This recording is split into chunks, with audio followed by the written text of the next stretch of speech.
So I'm here with Christian Noren, and Christian Noren is a young person in our Vima team, and I'm about to do a training call. I actually have him on the phone. He's on speaker right now, and I'm going to do a training call with him that I have done with some people lately, and they've gotten really good results. So what we're going to go over is enrollment. All right.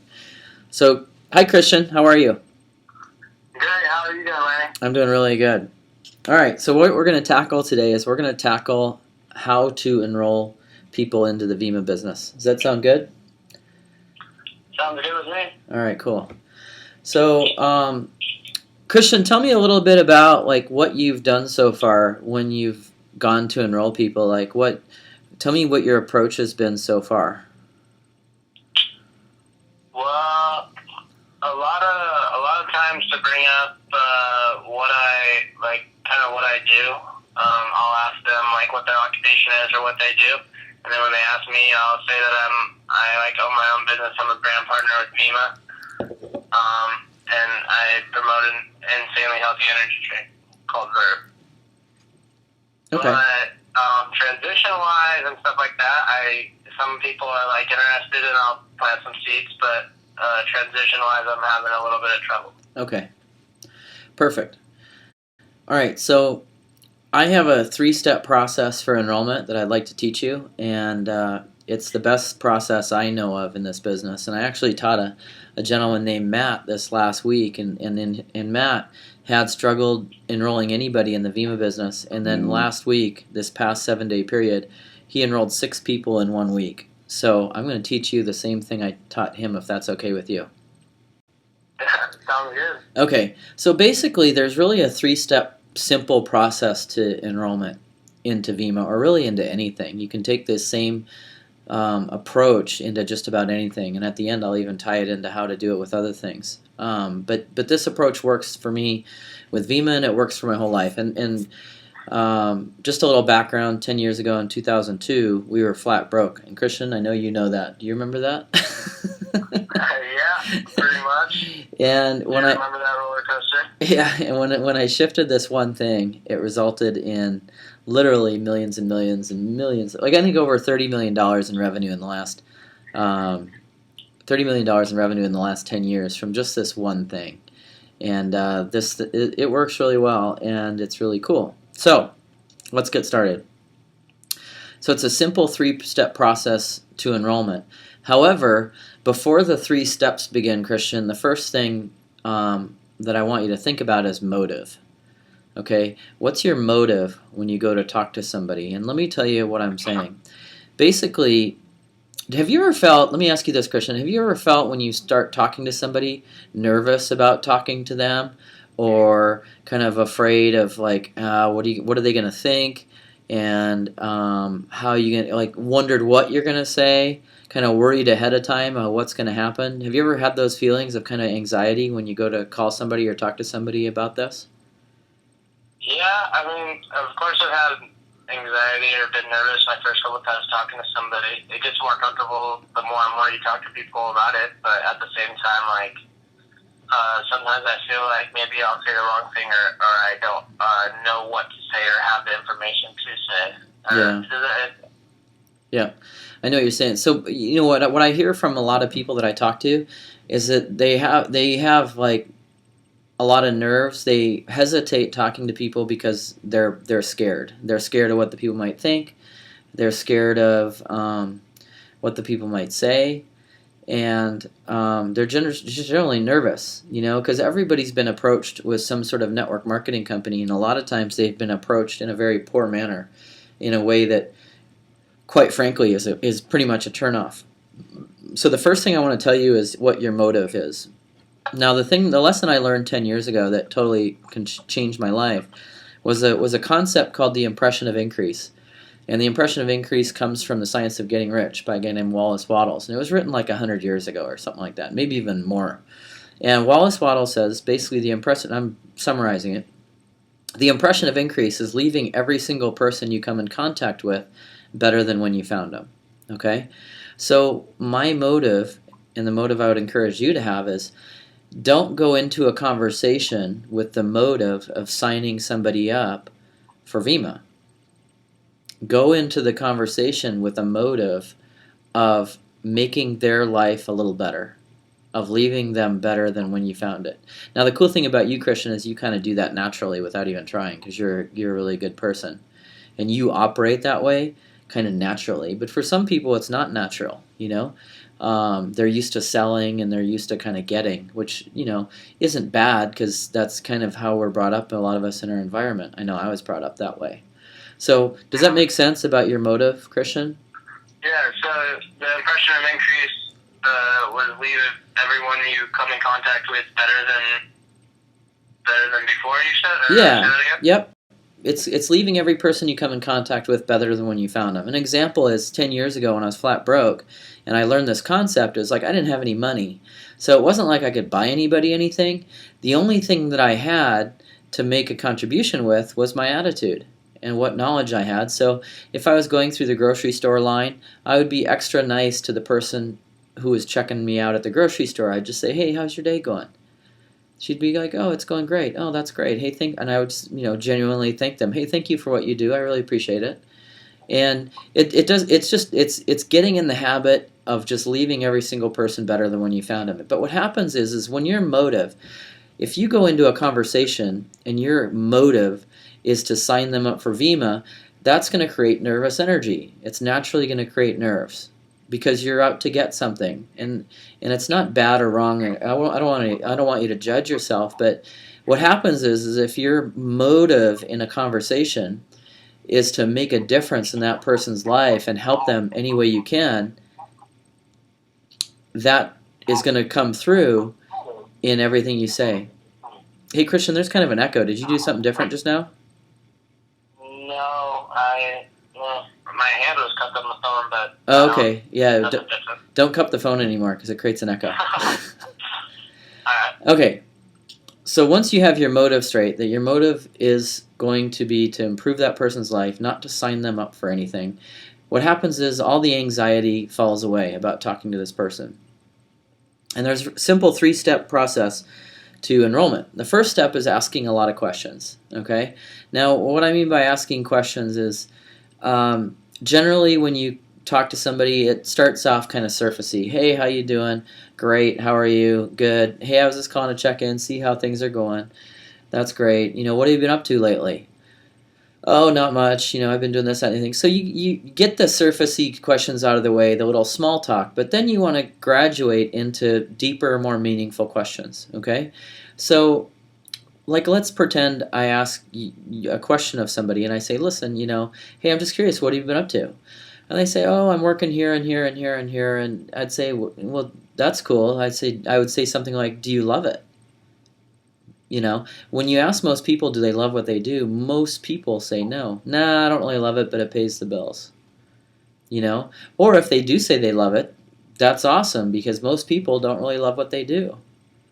But then as I get into the deeper questions, here's when I get into the really deep questions. I'll ask questions like, well, what do you really want to do? In a perfect world, what would you do? Would be one way to ask it. Or another question could be, what goals are you working on right now? What are you hoping to accomplish?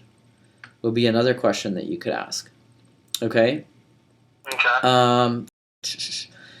What you want to do is, okay, so here's what happens almost every time you ask these heavy type of questions. Like, the real thing you're trying to find out is, what are their dreams and goals? What are their biggest dreams? And when you find out, when you try to probe into what people's dreams are, they always, 99% of the time, they start at the surface. Okay, somebody will say, oh, I want to get out of debt. Now, getting out of debt, that's not what they really want to do. Okay, that's what they think they want to do, but that's a conscious answer to a deep question. That's a shallow answer to a deep question. So what you want to do is dig down deeper and find out, okay, so let's say all your bills are paid and you don't have any more bills and you're out of debt, and let's say I could wave a magic wand and you could do whatever you wanted and money wasn't an issue and you didn't have to have a job, then what would you do? So let me ask you, Christian, if money wasn't an object and you could do whatever you wanted, you had all the income you wanted, what would you do? What would you spend your days doing? I would spend my days probably surfing, fishing, and like doing active things, and hanging out with people that I love and enjoy being around, and trying to make like an impression.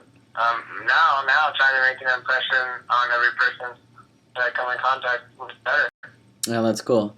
So I know you like really well, obviously. So I know that that's the truth about you. Okay. So the fact that you answered with the reality is probably based on two things. Based on the fact that I've probably already asked you this question about 100 different times, and you know to answer the real stuff, right? But most people, if you ask them what they want, would start with, "Oh, I just want to be debt free. I want to do this. I want to do that." Then after you press further, "Oh, I really want to fish. I really want to hang out with the people that I love. I really want to go surfing and be active." Most people don't bust out with that right away like you did. But if I was supposed to go along with that. this is cool. That's totally no. You're supposed to just do what you do, and that's good enough. All right, so that's basically it. You dig in, find out what they want, and you'll know that you've reached the real stuff, Christian. And for anybody else that's watching this, you'll know that you reach the real stuff because you'll feel it. It feels different when you reach the real stuff. The surfacey stuff doesn't have any emotion. Getting out of debt doesn't have any emotion. Actually, believe it or not, money doesn't have any emotion. Money is paper with ink on it. It doesn't have any emotion. Now, the things that you can do with the money, that's emotional. Okay? Staying home with the family, not ever having to use an alarm clock again. That creates an emotional charge for a lot of people. Traveling. When I ask somebody a question like, what would you really want to do? And they say travel, I ask, where would you go? I talked to a gal the other day, and I said, where would you go? She goes, I'd go to Europe. She goes, I'd take my son. I'm not kidding you, Christian. She goes, I'd take my son to Europe for 2 months. I was like, oh, that's cool. Way. I swear to God, she said that, and I go, that's funny you say that because we're doing that in the spring. That's crazy. I know, I was laughing. So anyway, you want to dig down, and if and then when I asked her, I go, where in Europe would you go? Like what countries? And she said, oh, I'd go here, here, and here, and here. And I go, oh, that's so cool. What would you do when you get there?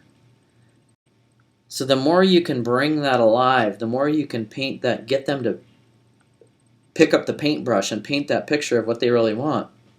That's magic. Now here's the great thing. If all you do in this conversation is get that person dreaming and get that person thinking about what they really want, you have just satisfied the impression of increase. You've just satisfied leaving a person better than when you found them. Because the question I've asked a couple people in this past week, I asked them, I said, how many times in the last year has somebody asked you about your goals and dreams? And they said, none. And I said, how many times in the last 10 years? And they said, none. So by digging into really good stuff like that, tapping into people's deepest desires and what they really want, you're setting yourself apart from the pack.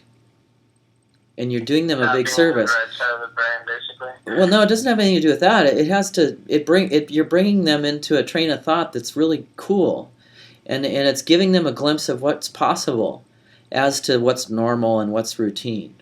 Does that make sense? Yeah. See, people spend so much time doing what they need to do that they don't have the time to do what they want to do.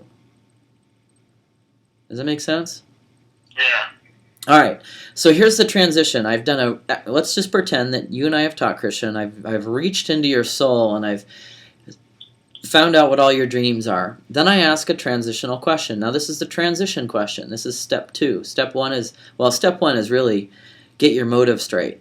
Okay, before you even have the conversation, have a motive that you're not there to sign them up. You're not there to get anything. You're there to make an impression of increase. You're there to make a contribution. Okay?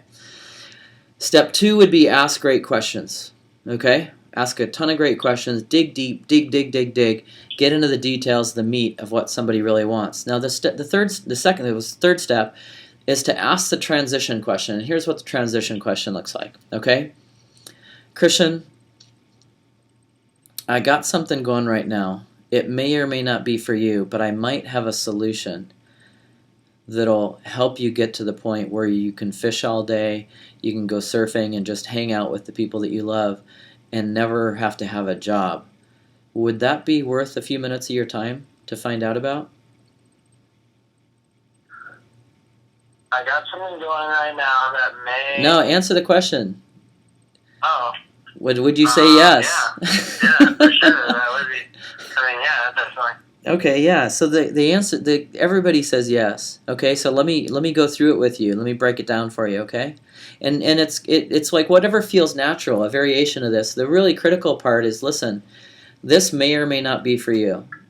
Okay, what I'm doing by saying this may or may not be for you is I'm disarming the question. I'm basically saying, look, this could be for you, could not be for you, and you're letting them choose. You're not talking them into anything. You're really letting them choose. Okay. So this may or may not be for you, but I hear that you want to go fishing. I hear that you don't want to have a job and that you want to go surfing all day. So you read the dream back, okay, or what you understand it to be, and that you don't want to have a job. Now, Christian, I'm not sure if this would be for you or not, but would it be worth a few minutes of your time to find out about what we're doing? Because I think I might have a solution to help you get there. The obvious answer is yes. If you've done a half-decent job of asking really good questions, the answer is yes every time. Now, Christian, is there any way possible that you could see somebody saying no to that question? No. I mean, not unless they're like at the go.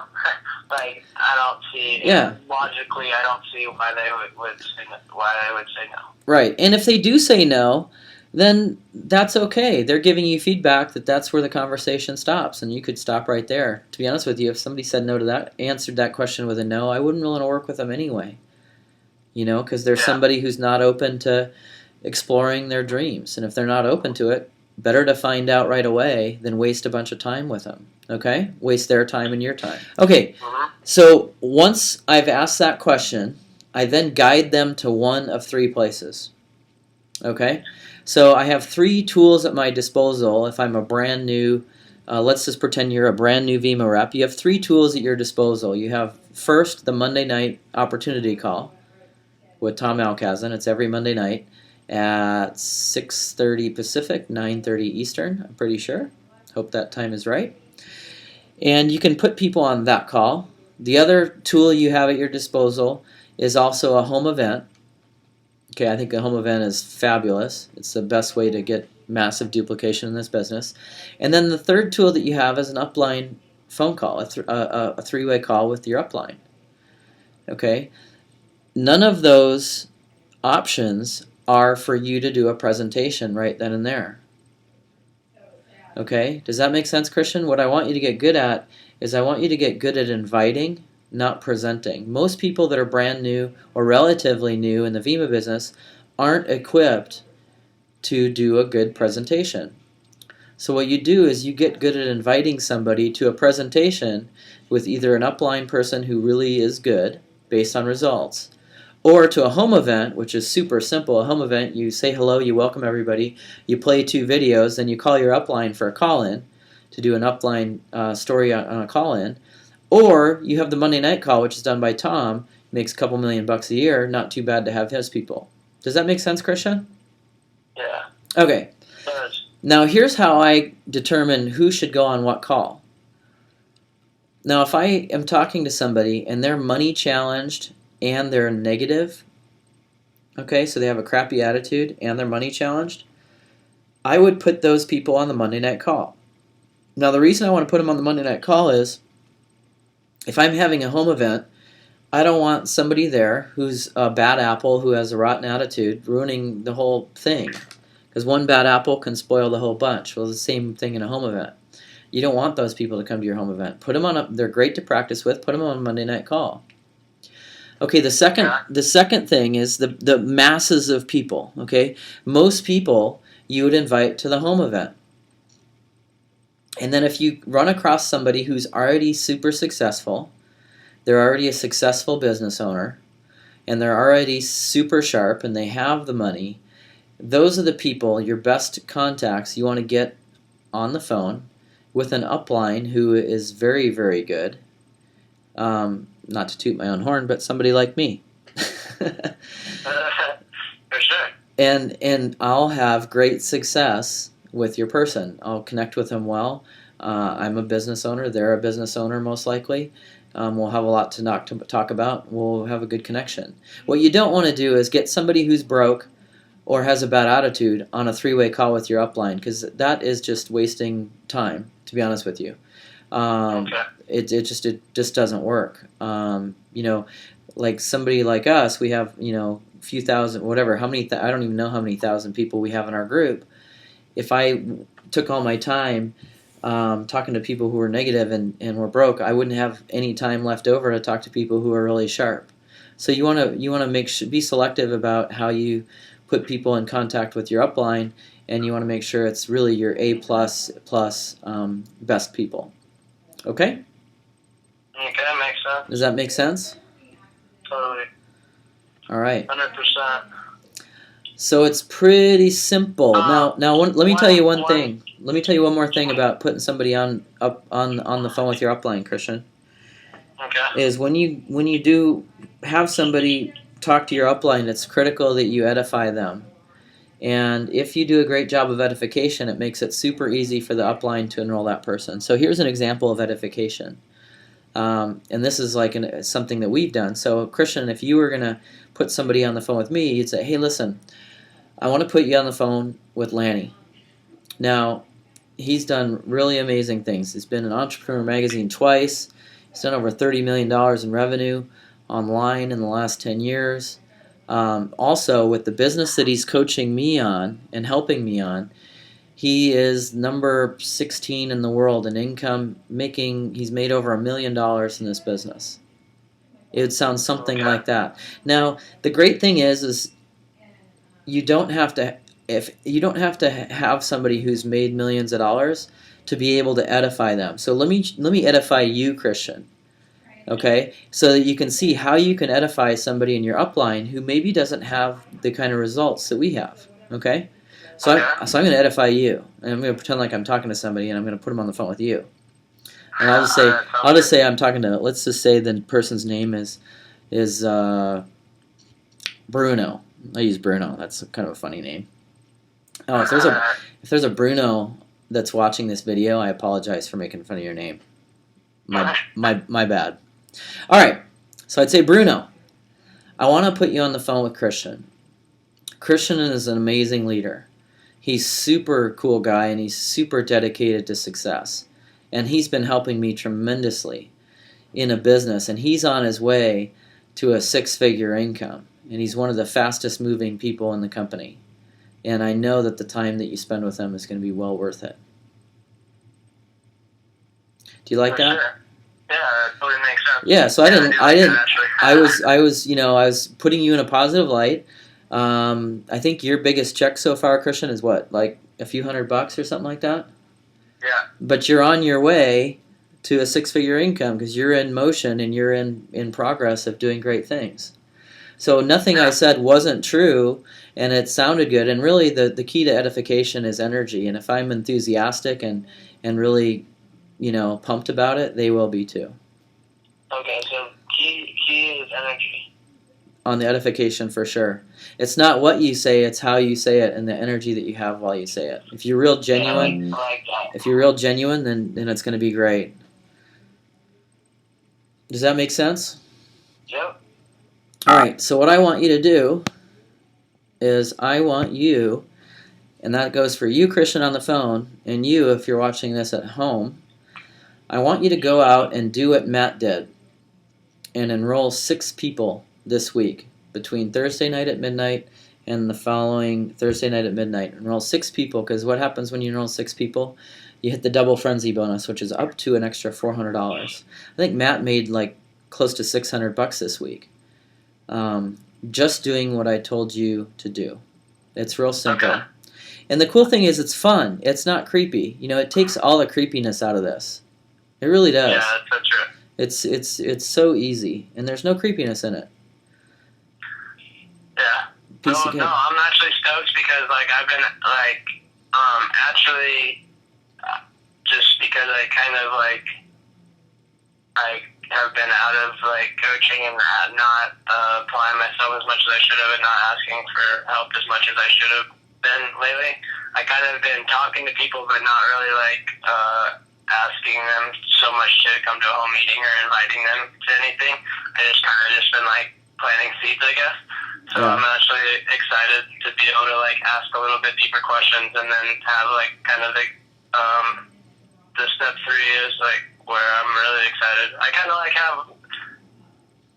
step 1 and step 2 close, I guess is what I'm saying. But I'm Okay. excited for step 3. That's kind of where I feel like I had my gap. Okay. So, Usually.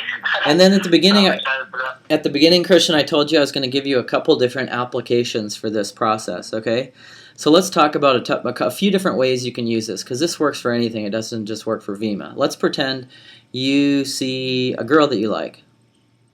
For sure. Has that ever happened, Christian? Have you ever seen a girl that you thought was attractive?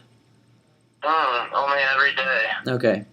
So what if you went up to that girl with no motive of like any end result? So you're not there to get with her, you're not there to maul her or whatever. You young. Gee, you're making me sound crazy, You- bro. I yeah. just like get her number, bro. All right. Girls listening to this are gonna be like, wow. Okay, that's funny. Okay, so your motive is, imagine, okay, let's be real about this. You see this attractive girl and you're like, okay, my motive is just to leave her a little better than when I found her, and that's it. No attachment to getting a phone number, no attachment to anything. Okay, no attachment to any end result whatsoever. So then what you do is you start asking questions. Hey, how you doing? Ask the surfacey questions at first. Then move to the deeper questions. So what goals are you working on? You know, what do you really want to do in life? What dreams are you working on? And if you bring all that stuff up and you talk about cool stuff, guess what? How many other guys ask her those questions? Pretty much none. None. So does that set you apart from the pack? Yeah. Yes. Okay, so here's In one way or another, yeah. It Yep. definitely does. Yep. So here's the transition. Okay, so if you're vibing and things are working well for you, and you can tell she's responding and you're having a good time in the conversation, and you'd like to continue the conversation somewhere else, you could say, look, hanging out with me may or may not be for you, but I thought it'd be worth a shot if you're interested. Wait, I didn't do that very well. Okay. Let me have a do-over on that. Let me have a do-over. So I hear that. Because you're married, dude. That's the reason why you didn't do Yep. it very well. That's right. It's been too long. All right. So here's how you could say it. Listen, I hear that you want to travel to Mexico and South America and all over the world, and those are super inspiring things. I may or may not be able to help you get to those places and do all those things, but it may be worth having coffee just to see if this is a good connection or whatever. Do you know what I mean? Like, go with it. Exactly. But it's the same thing. You ask a transition question to But maybe worth taking my number down to see. No. No, you want to get commitment on what the next step is. So you have one of three options in VEMA, and I don't know what your options are in this situation, but have it, it's either a go to coffee or go to a movie or go to dinner or whatever that is, or go to the park or whatever, it doesn't matter. Just say, would it be worth a few minutes of your time to go hang out with me at coffee at Starbucks? For sure. You know what I mean? Yeah. Okay, so let's use another one. Let's say, okay, so I used to be a sales rep for a printing company. I was probably the worst sales rep ever because I didn't know how to do this back then. But if I was selling something, I used to go in with a presentation. I'd be like, we can do this and this and this. I would talk at people. I'd tell them why we're better and why we're the best, and the truth is none of that matters. If I was selling printing, or anything for that matter, I would ask questions, I'd find out what people want, get to the deep stuff, and just say, listen, I'm not, working with me and our company may or may not be for you, but I think it'd be worth a shot. So if you could, find the next job and give me an opportunity to do it. I'd love to prove to you that I'll do a good job for you. And they'll say, yes, absolutely. Because again, you're separating yourself from the pack. You've already elevated them in their mood by talking about really inspiring stuff. Yeah. Does that make sense? Makes sense. Is that cool? Totally. All right, so here's what I'm expecting from you in the next 7 days, Christian. You ready? Yep. I'm expecting 6 enrollments in VEMA, and I'm expecting you to have 6 different dates lined up, because I know you're a single guy, and I think you'd have a good time practicing this there as well. And when I say dates, it can be simple. It doesn't have to be a full-on date, just a coffee, whatever. Could be a game of horseshoes. Or since I'm an avid horseshoe player. Now that would be really funny. You know, I'm not sure if hanging out with me would be for you or not, but what I'd like to do is go throw horseshoes with you. Oh my gosh. That would actually be really funny. All right, Christian, are you good? Yeah, good. All right. Good, dude. I like that, and thank you so much. You're welcome. I appreciate it, and we'll talk to you soon. All right, bud. I'll talk to you soon. Thank you so much. All right, bye, everybody. Okay, bye-bye. All right, so for you at home, I have the same challenge for you. Use this to get 6 enrollments in your business within the next week. Then pick another area of your life where it could use improvement, whether it's, and it doesn't have to be, like I just use dating because I know Christian, he's 19, you know, he's into girls. I knew he would like that. But if you have another job, start doing that in your job. If you have your own business, start doing it in your own business. Like if you have a traditional business, start asking those types of questions and put this into practice. This will make a difference in all areas of life. You'll absolutely love the results. And you're watching this video. You're on my team, my VEMA team. I'm open to doing calls for you again with your best people. Quality people, I love talking to them. I can talk to them all day. Now, I won't talk to them all day, but I could talk to people that are of quality all day long, over and over and over again. So feel free to use me. I really appreciate you. And go out and get 6 enrollments, double frenzy bonus, extra $400. So here's, if you enroll 3 silver packs in a week, and I've had a whole bunch of people do it. A gentleman named Mark that I'm working with, I think he just hit it. Matt just hit double frenzy, which is $400. Up to $400. It's a pool, so it varies. Go out and do it. And if there's something we can do to help you, we'll do everything we can to help you. Thank you so much for watching. I really appreciate it. Have a great day. Bye-bye.